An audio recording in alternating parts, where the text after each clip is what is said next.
to another week of possible spoilers ahead. As always, since we will be talking about the last week of wrestling, and while I may not be spoiling anything for you, as the name suggests, there could be possible spoilers ahead. So, as always, this week, like every week, we have something to talk about.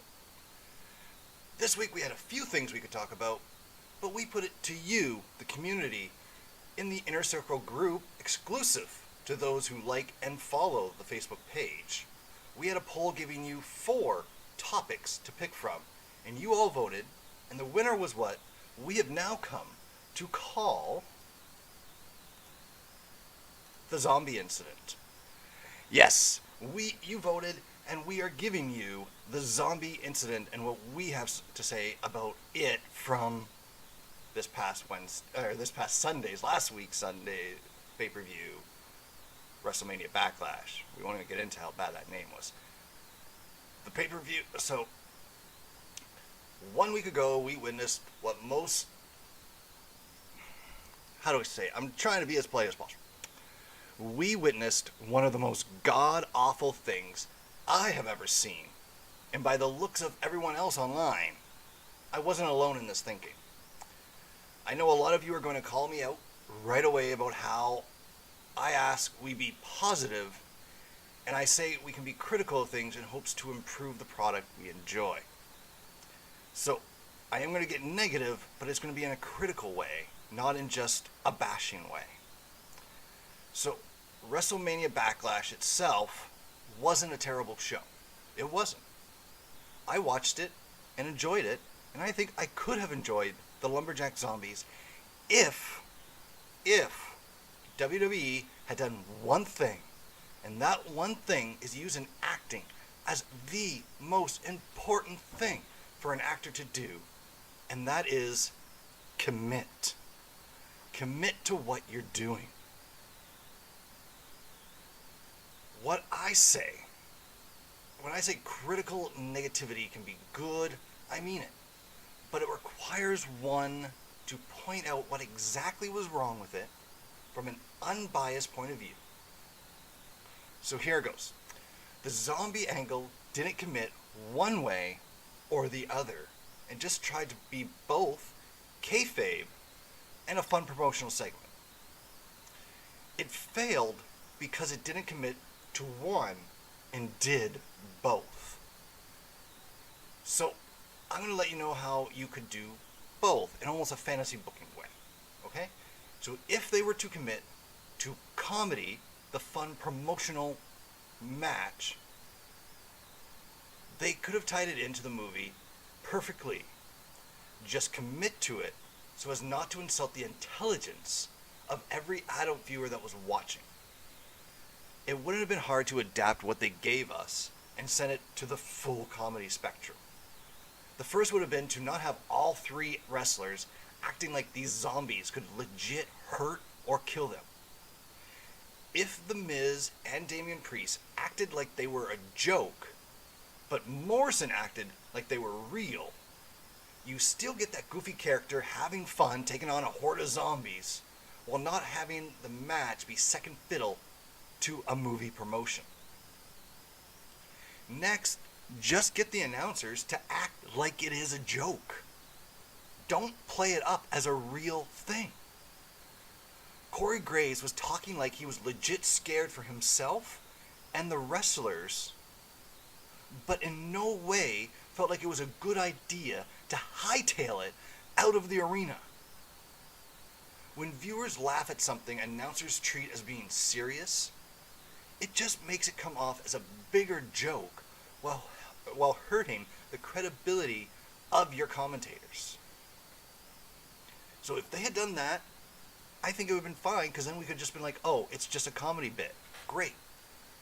But how do you make it so it's full kayfabe? You go the full other way. So WWE was booking the segment for kids, and obviously by someone who doesn't watch much zombie content. Let's look at the differing reactions from everyone that we saw and encountered the zombies.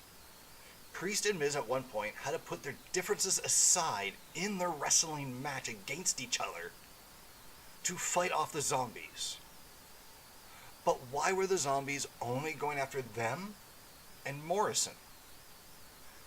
If they were zombies, shouldn't everyone and anyone out there want to run away?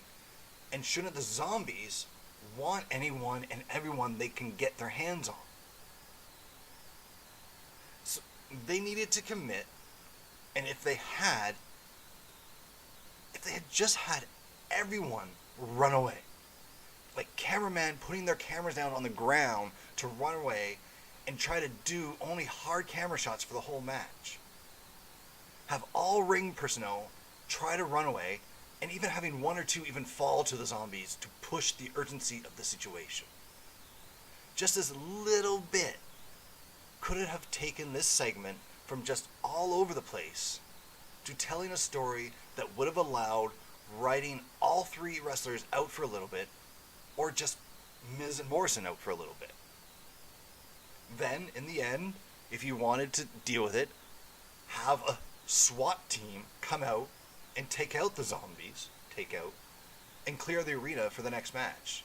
You can even keep the zombies getting taken out PG by just showing the SWAT teams coming in and then cut the feed. Then when you come back up, everything's cleared out. Right? These are just two ways you could easily make that segment not the worst thing ever. And we're including the actual zombie gimmick from ECW, or WWE, ECW. I'm using this a lot, getting a lot of exercise from my fingers here. Let us know. So that's what I said. Let us know which way of these two you would have preferred WWE gone with. Did you have any issue actually with the zombie lumberjack match?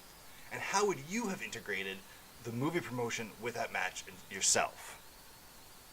So remember to like and follow the Facebook page so you can join the Inner Circle Facebook group and vote on future topics for something to talk about and help influence the sound off as we grow.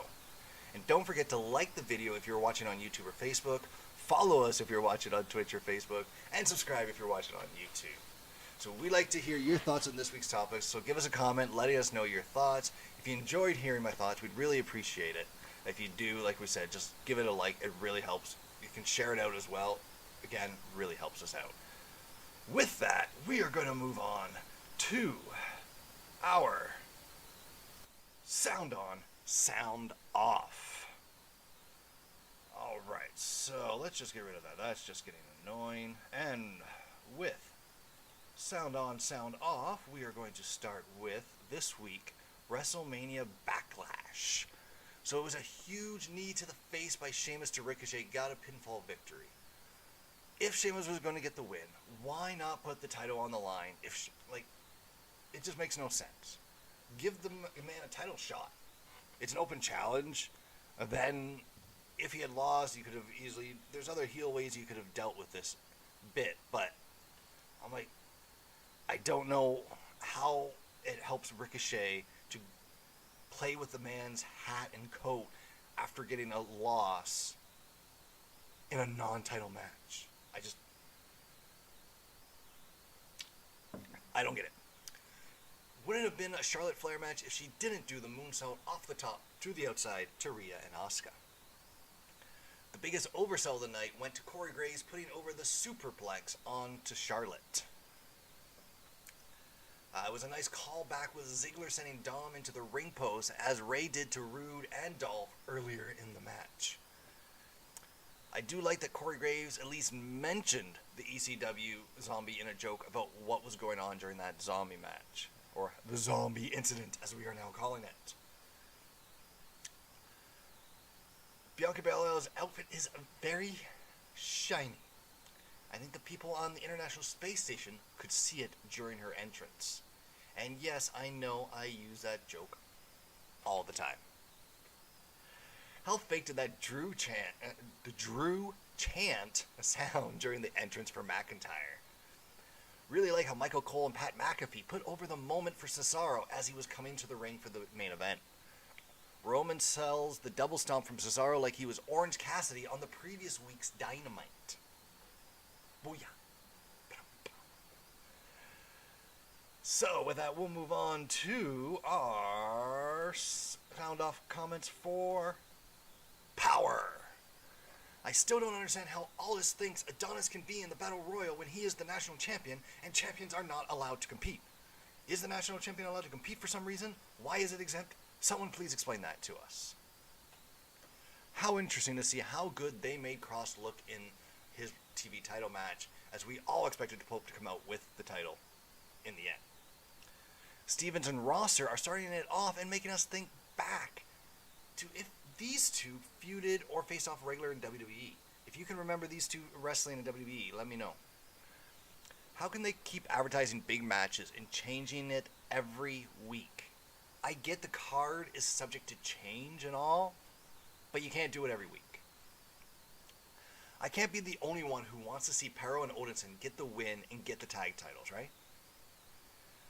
And I get towing the company line and all, but really, Velvet? The best wrestling in the world? Let's be honest, shall we? Like, I'm a fan of NWA, but is it really the best? Really? With that, let's move on to NXT. So I really love that comic book graphics that were at the end of the opening hype video for the show. It was cool. If NXT did that exclusively for all their stuff, it would give them a nice exclusive, a unique feel, I guess would be the better way to say it. I would really like that. The crowd, like us, was dead for Zoe Starks and actually reacting for Toni Storm, including when Toni sandwiched Zoe's head against the steel steps with Toni's butt. People aren't. If you like Zoe Starks, I'm thinking you might be in the minority right now. I get she's good, but she's got no personality. Don't have any reason to care for her. So Dexter Lumis was getting trashed by Indy and Candice getting their spa massages, but Dexter was actually the one massaging Indy. He got sad hearing the bad-mouthing and walked off. During Prime Target, Paul Heyman puts over it is too close to call to make his popular spoiler on who would win, while still putting over Reigns, his client. It was good stuff.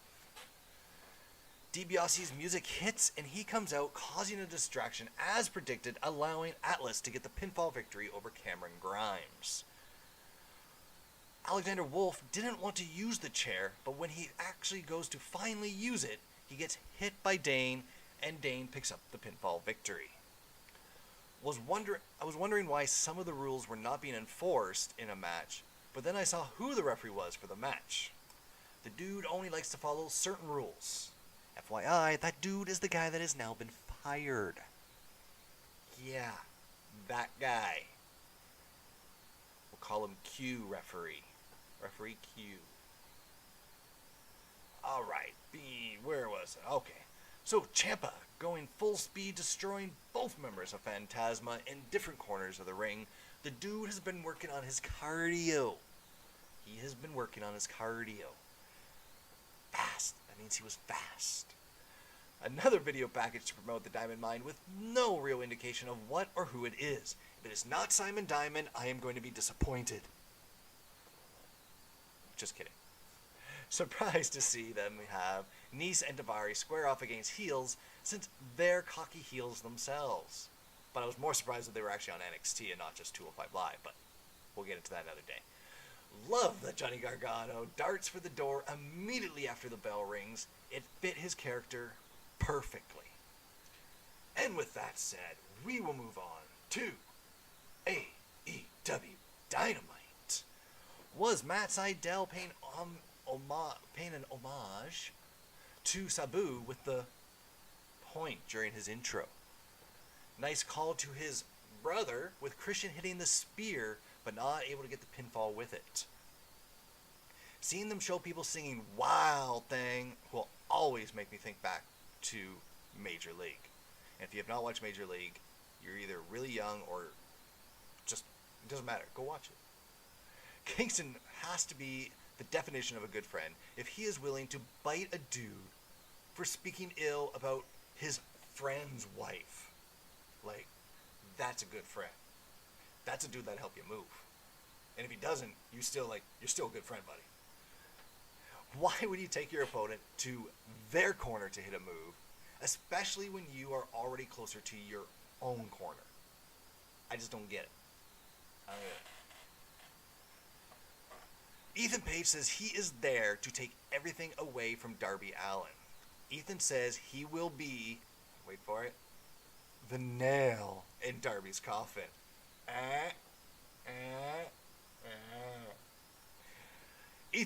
Yeah, that's what I just said.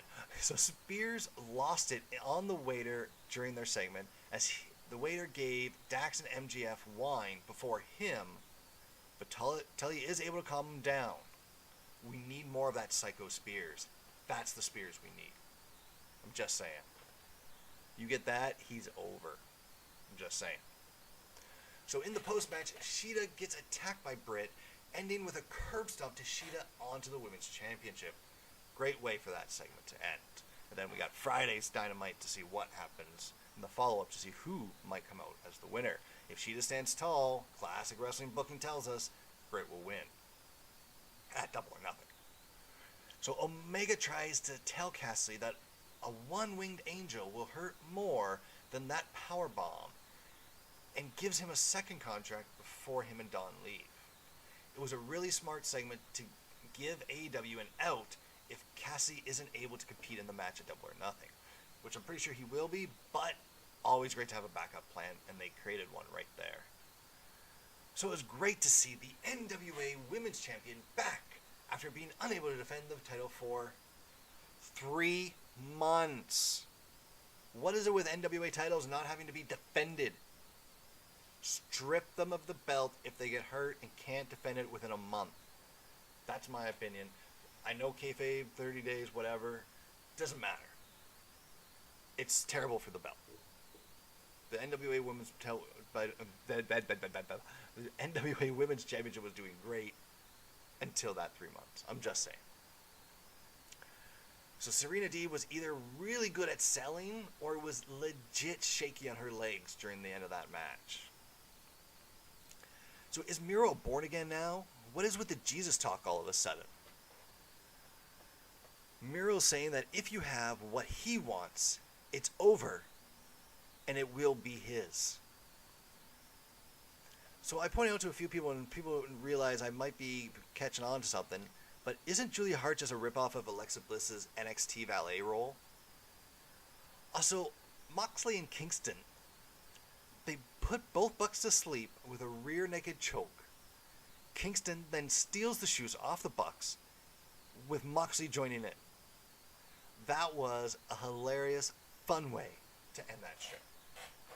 And that is how they ended the show, so let's move on to NXT UK. So I thought that Rampage was facing Wolfgang because Joe wasn't available to fight him in the match that Joe offered to Rampage. If that was the case, why was Joe Coffey there as he and Mark came out with Wolfgang before heading to the back? Makes no sense. I'm just saying. So Avi Valkyrie video promo going over her losing to Meiko Satomura and how she is picking herself up from her first defeat. Her promos are increasingly getting better every week. Like, very well. She's doing very well. I love that they made the match that they did after the attack by ML instead of the usual booking of putting the heel in the match that the heel wanted. It's much more realistic this way. And speaking of ML, does anyone else think that she looks a lot like Zelina Vega? Like, look at her again. Just saying. Fraser angers Samuels into agreeing to a match with him after saying Shaw only fights Noam's battles. Noam's battles. That's the way to say it. Ilya is fake laughing and calls this Noam circus, with Noam being a clown. Ilya says that if Noam wants to trigger him, he can still hurt Noam. Noam, whatever. Really, really bad. Dar. Let's just call him Dar. Alright? I love British wrestling for reasons like we see in the Heritage Cup matches where you are working over one or more body parts of your opponent and trying to get the win from doing that. Like, work over this body part and then a submission with that body part. That is smart. It's just really good smart booking. I love it when if you want to make a wrestler look good, that's how you do it. So the match was a first fall to a win or a draw, as apparently there was no overtime like we had seen in the past. Others also commented how they were confused by this, as in the tournament we had seen it go to overtime. And I think if the title's not on the line, I can understand no overtime. But when the championship's on the line, don't do a draw. This isn't the television title in the NWA. Draws suck. They suck. In case you haven't guessed, they suck. Alright, let's move on to Impact Wrestling from this week. Jake Something shows that there is not much Rohit can do if Jake just stands in his way. It's like a brick wall, everybody. Brick wall. So Tasha Steelz was looking, pardon the pun, like fire. I know that it is almost a dad joke level, but it's still true. It's still true. They mentioned the long reign of Deonna Purrazzo, but do we think that she'd be champion right now if Kylie Rae had stayed with Impact? Let me know. Do you think that Deonna Purrazzo would be champion right now if Kylie Rae hadn't had to leave? Put it up to you. Saw that coming, and Grace comes back to let Rachel know that they are having a match tonight against each other. Well, you knew it was coming. You could see it on the face. Not Diana. Jordan was not happy. So Finjuice said they are heading back to Japan after tonight, which made me think even more that they were going to be losing the belts tonight, whatever, on Impact, that show. Canadian Destroyer and P.D. Williams picks up the eventual win. Nothing like the original. He does it perfectly. He just knows how to do that flip. Did Rich Swann actually use the word "arove" in an actual promo? Dude. So Decay teleport in, and we get an awesome interaction between Rosemary and Bravo. A storyline that never ends is a storyline told right. And not to pat myself on the back, but that actual tweet got liked by Rosemary herself on Twitter. Double Barry Horowitz, baby. So Kenny says it will take just a single one-winged angel to take Moose out. And Moose says, try hitting one on him right now. Moose is turning into a great tweener right now. He's got Impact behind him, but he's still doing what he wants to do and be the world champion, be recognized as the world champion as he wants. And that's all he's wanted, right? So you have to suspect that if they are going to turn Jordan Grace heel properly, that Ellering gets the win cleanly and decisively here. Rachel is able to avoid the Vader bomb, but both go back and forth with multiple attempts, ending with Rachel getting the pinfall victory. Grace is not happy with the loss, but shakes the hand of Rachel and gives her a half-hearted hug before walking off. Ace Austin looks to start off the tag title main event, but in great heel fashion, he tags in Fulton to start off the match. Finjuice takes out Austin and try to hit a doomsday on Fulton, but Madman fights both off until they get Madman with the unprettier to get the pinfall and retain the titles. Shocker, because everyone expected him to lose. But wait, the music of Violent by Design comes on, and out they come, and seem to be looking at Finjuice with the Call Your Shot trophy in their hands. And they cash it in, and they win in quick fashion. And we have new Impact World Tag Team Champions of the World. That was it for our sound off, our favorite comments of the week. Which means only one thing, it is time to move on to No, actually, let's not do that one quite yet. Let's move back to... There we go. We're going to move on to our pay-per-view prediction results from WrestleMania Backlash. So, myself, I got 4 out of 4 right. Neil got 3 out of 4 right. And Adam got 3 out of 4 right. That gives us 33 out of 55 for myself on the year. With Double or Nothing coming up, that's going to be a huge change as we got a lot of matches, and those will be coming out later. More on that in a second. Neil and Adam both are tied 2 behind me, with Adam catching up to Neil on this one. Did he catch up? What? I might not have those right. All I know is it is 33 for me, 31 for Neil, 31 for Adam. We are tied. We're going to see what happens. Okay, so with that, we're going to move on to giving out the current results on our Let's React poll from Friday that we put up, asking you what do you think AEW should do with the TNT Championship. We gave you 4 options: merge it with the FTW title, leave it alone exactly as is, make it a television title, or rename it the TBS title. The TBS title has 4.1% of the vote. Merge with the FTW is in third with 8.2% of the vote. With second, with 38.8% of the vote, is leave it as is. And with 48.9% of the vote, people say make it a TV title. So, if you still want to vote and change those results, head on over to the Facebook page. If you haven't already voted, you can do so by reacting with the appropriate reaction. Let us know what you think is going to happen. And with that, we are going to move on to the one that we teased a couple seconds ago. It is our 5. That's right, 5 matches of the week. And this week we have a mix from Impact, AEW, literally, actually, one from every show we watch this week except for NWA Power. We start off with number 5, will be the announced main event from Impact Wrestling this past Thursday. Finn Juice versus Ace and Fulton for the Impact World Tag Team Championships. It was a great match that we all thought was going to end in a certain way, and they completely flipped it around. Everyone's like, oh, Fulton and Austin are going to win the tag titles tonight. Yep, they're going to win the tag titles tonight. They didn't win the tag titles. It was a great match, though. Great match. But number 4 was just one step ahead, and it was the other tag team title main event from this past week. From AEW Dynamite, the Varsity Blondes versus the Young Bucks. What can we say? The Varsity Blondes have got their gimmick. They've become a strong team.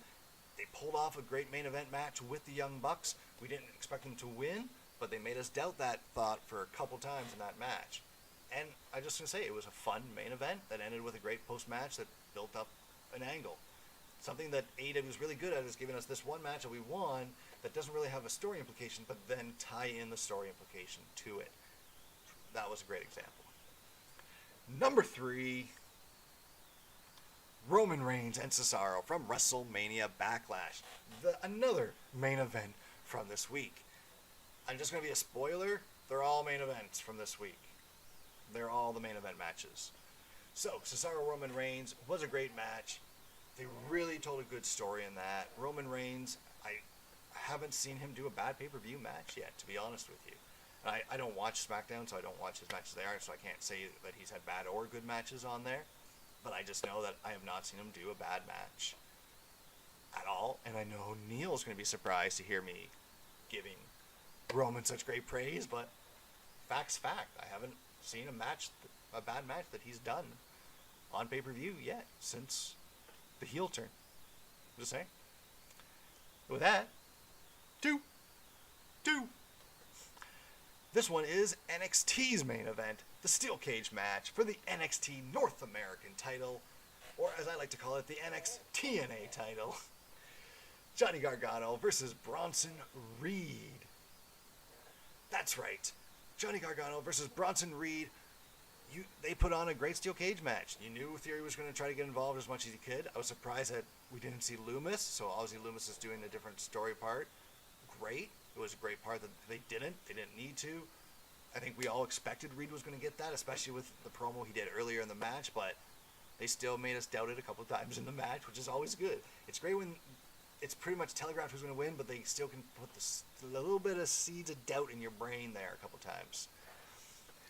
And with that, number 1, Tyler Bate versus A-Kid from NXT UK, a Heritage Cup Championship match. Wow. I'm just a fan. If you are a fan of the Pure Rules match in Ring of Honor, and you have not watched a Heritage Cup match yet, I don't know what's wrong with you. Go out of your way to watch NXT UK and watch specifically a Heritage Cup match. These matches are just good wrestling. I love it. I have not been disappointed by a single one yet, and I know there are others that agree with me, and we'll get to that here in the He Said, She Said, You Said, which will be next. But first, we want to hear from you and what your 5 favorite matches were from this last week. Comment below with them so we can compare where we stand. What do you think about our list? If you agree with our 5, or even if you don't, please give us a like on the video, as it would truly help us out with us getting more people to join the community and share their opinion. And like I said, next we are moving on to our final segment of the week. He said, she said, you said. We didn't have comments last week for Under Siege, but we did get one after we aired possible spoilers ahead from Mitch R. in the Wednesday Night Wrestling group. And he said that what we were all thinking regarding Impact Plus specials, stating, I am continuously blown away by how enjoyable their specials and pay-per-views are. They are worth every penny, every time.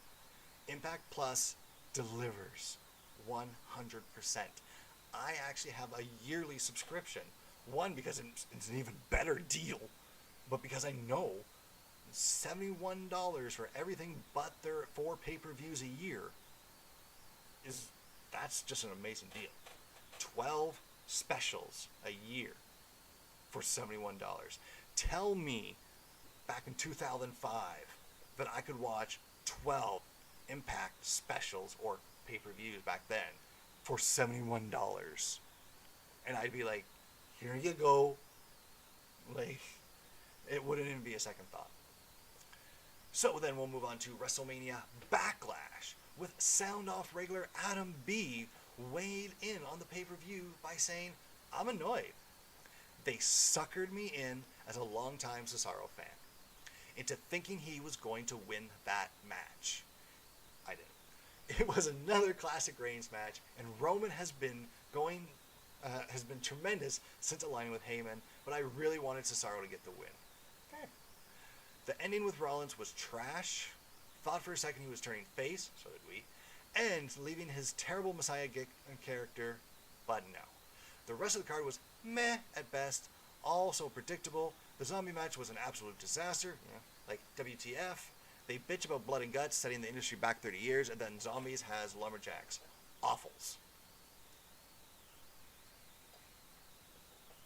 And then BJP returned to give us his thoughts on the pay-per-view as well, going off on the zombies, saying, yeah, the zombies was weird AF. Not sure how you even got there. With some build in a character like Bray or old school Kane, Taker, Gangrel, it could have worked.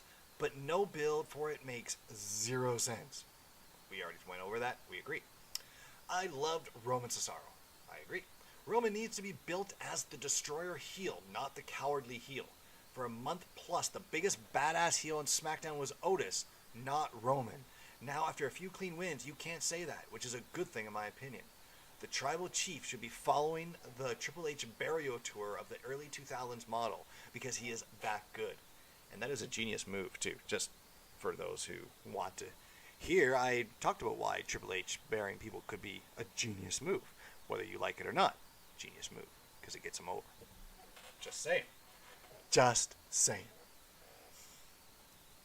With that, let's get into, there it is, NWA Power, Sound Off regular Jamie T on the main post gave his overall opinion on Power by saying, the Pope versus Matt Cross match was a good TV match. Stevens and Kratos versus Rocket and Rosser was also good. The psychology between Stevens and Kratos continues to be surprisingly interesting given how long they've been milking it now. The way Stevens took the win while taunting his own partner was a pretty cool finish. It was. It's interesting. I agree.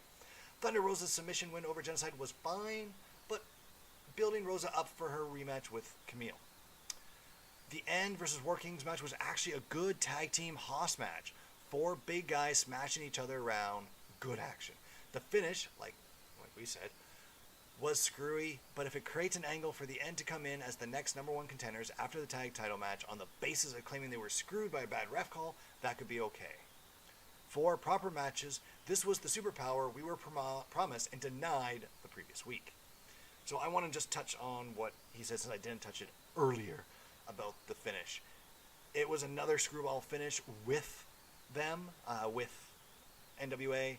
I don't get what they're trying to do. It's like Vince Russo has joined the booking team or something. Like, it is ridiculous.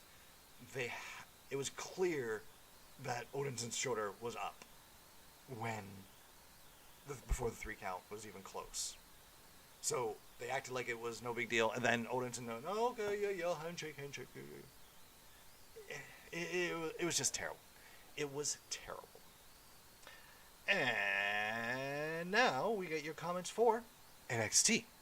Jim H. in the Body Slam Brigade group gave his thoughts on the show by stating, like the main event, Bronson is so agile with his moves. He's so deserving of the title. I love seeing Ted. Cameron is the one I'm tired of seeing. I think the loser of next week goes up to the main roster, being the NXT title match. Seeing the thing that Roman was featured, I could see Cross come up and battle him in the future.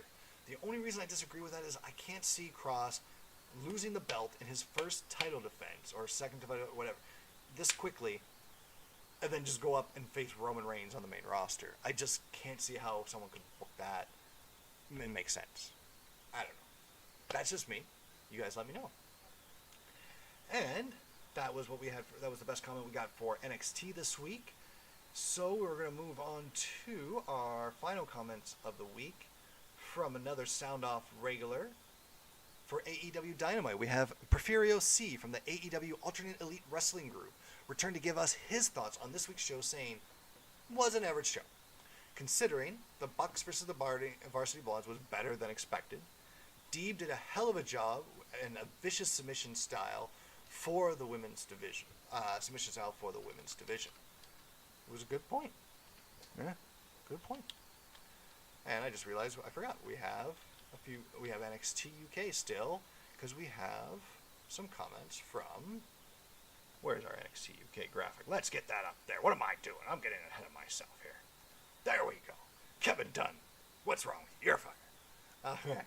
So, NXT UK Sound Off regular Darren A. checked in with his thoughts on NXT UK this week by saying, so far, I have not seen a bad match for the Heritage Cup whatsoever. It was indeed an excellent main event. I thought it was going to go into overtime sudden death if Bate and A-Kid stayed 0-0 until one of the announcers, I forget if it was Andy or Nigel, said that the match for the cup would end in a draw after the 6 rounds. It was Nigel, if I'm not mistaken, by the way. Just to show another bit. Glad to see the Bate win more gold, especially the Heritage Cup on NXT UK. I would love to see him continue to win titles, not just in NXT UK, but probably NXT as well, such as the NXT Tag Team Championship that he and Trent Seven held years ago. He and A-Kid gave us a great main event match this week. So those who don't know, Tyler Bate now has won all 3 titles that he can hold in NXT UK. He's held the NXT UK Championship, he's held the NXT UK Championships, and he has held the now holds the NXT Heritage Cup. So he is the first Triple Crown in NXT UK history by winning that main event. And it was, again, as I said earlier, my number 1 from the week for a reason. So as always, be sure to comment with your thoughts and your thoughts and on any of our Let's Reacts or any of our Sound Off posts, or just send us a message and we could include them in next week's He Said, She Said, You Said segment.